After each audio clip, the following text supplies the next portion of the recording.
Hey guys, லைஃப்ல next என்ன step அப்படின்னு நம்ம ஃபோக்கஸ் பண்ணிட்டு தான் இருக்கோம். அடுத்து என்ன மிச்சம் இருக்கு? நம்ம நெக்ஸ்ட் எத நோக்கி போகணும்? அதெல்லாம் ஃபைன்.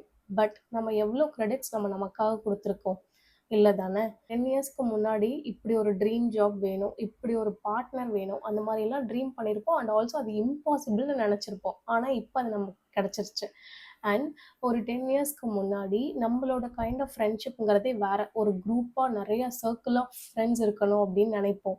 அண்ட் ஃபுல்லா நெறைய கான்டாக்ட்ஸ் இருக்கணும்னு நெனைப்போம். ஆனா, இப்போ நம்மளோட ஃப்ரெண்ட்ஷிப்போட மீனிங் வந்து நம்ம சொல்றத தலையசைச்சு கேட்க ஒருத்தர் இருந்தா போதும் அப்படிங்கிற ஃபீலிங் தான்.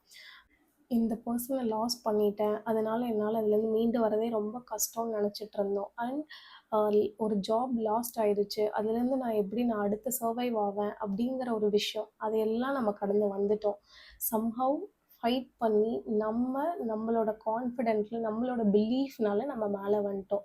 அத விட உங்களோட 18 இயர் செல்ஃப் கிட்ட போய் நீங்க சொன்னீங்க அப்படின்னா, இந்த மாரி ஒரு லைஃப் நீங்க வாழ்றீங்கன்ட்டு, அவங்க நம்பியிருக்க கூட மாட்டாங்க இல்லையா?